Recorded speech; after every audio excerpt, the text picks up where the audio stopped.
Good morning and welcome to Salem's Midweek Reflection. I'm Pastor Aaron, and this should be coming to you on August 3rd. The first Wednesday of August, and so if you're in Minnesota, that's why you're hearing the tornado sirens. Um, Always test it out on that day. Um, a couple of announcements here up front. On Saturday, we have our last sustainability event, and that's about native plants and pollinators, a very important topic, especially when we consider the most recent news that the monarch butterfly is now an endangered species. So, if you are at all interested in helping out the birds and the insects of our world, our creation, this is a key um, event for you. And there's a native plant giveaway at the end. So that's Saturday morning. Saturday afternoon, you're also invited back to Salem for the remembrance and celebration service of Normand Belland, who was a member here, a minister himself for over 40 years, and the spouse to our organist Judy, who is on leave. So if you want to show support or if you are in need of support, that service is for you this Saturday. And coming up next Tuesday, we have our Owls event for the month, and this is going to be Growing in the Gospel. It's at 1 o'clock on Tuesday, and it's led by me, and it'll be an exploration on evangelism, how we help grow the gospel and how we, in fact, grow in evangelism. It's a two-way street. We teach and we learn in these moments of evangelism. So I'm really looking forward to leading that discussion, to being with the Owls, but they made it clear that this is an Owl-sponsored event, but it is not Owl exclusive. So we're going to be brainstorming a bit on how we can reach out to those apartments that are opening up, that have opened just 2 blocks south from us, and as well as other events we can do around um, here in West St. Paul. So looking forward to that. Um, where I wanted to take this reflection this morning, I'm recording this on August 1st. So, something that I have been made aware of only this year is a thing called the Seeley Challenge, Sealey. The Seeley Challenge started by a poet named Nicole Seeley, and she uh, started this in 2017 when she wanted to prioritize moments of reading in her daily life. And we can get so busy in the things that we do that we forget that those times to just sit and read or do something that is meaningful to you. So it might not be reading, but the Seeley Challenge is for August, and it's to um, read a poetry anthology every day of August.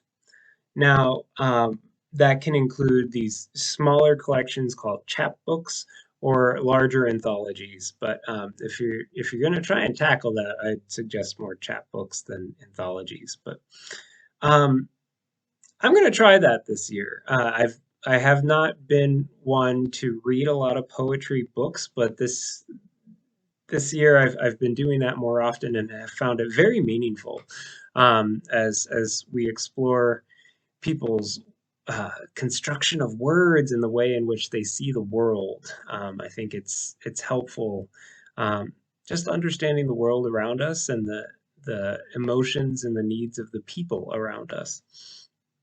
But what that all has to do with Salem?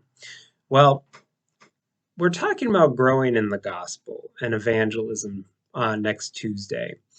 And as we prep for kind of the more normal church season, uh, however you want to define that. But when things kind of pick up again in September, and then especially when we move into like Advent and Christmas and Lent and Easter, um, that time is a very active time. So, what better time to prepare than August to kind of lay the groundwork to prepare ourselves? And we might think that preparing means a lot of running around and hustle and bustle and all that stuff. And yeah, there will be some activities like that. But I think the Sealy Challenge is a nice reminder that we can also prepare our hearts and minds through structured time of reading, through or a goal of setting apart time each day um, for prayer and study. And so within my Seeley Challenge list of 31 books of poetry, I'm including the books of poetry found in the Bible. The Bible, I once heard it compared to, is a library. It's a collection of books, and there are actually multiple books of poetry within the Bible. So if you, whether or not you want to do the Seeley Challenge, um, maybe a challenge for you this month is to read through the books of the Bible, the poetry books of the Bible. And so if you're uncertain of what those books are, they are in fact, I'll get the list up so I don't miss any. There's Job, that's a longer one, so maybe cut that into 2 or 3 days.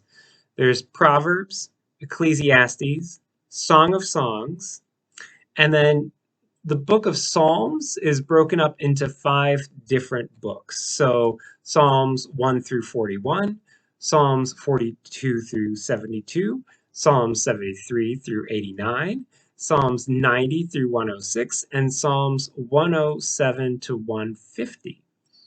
And if you're hankering for more, if you happen to have an apocryphal Bible or a Catholic Bible in your residency or online, you can look up the Wisdom of Solomon and Sirach, sometimes referred to as Ecclesiasticus. Those are 2 other poetic books in kind of the larger canon of Scripture, that Apocrypha middle book section. So those are going to be on my reading list, and I think that um, it's a great opportunity to one sit with Scripture, but also to see how um, the Bible itself is in conversation with itself, how different writers experience many different emotions throughout these writings and collections. And by listening to these books and by learning from their different voices and perspectives and themes, we're practicing how we can listen to the world around us, how we can be better neighbors and grow in the gospel and evangelize. So um, that's your challenge for this month, is to maybe tackle those poetic books of scripture, and we'll be participating in that larger Seeley challenge um, through scripture itself. So that's all I have for you today. And if you have any questions about anything that I've just said, just reach out. Love to talk to you about it. So have a great rest of your day. Bye.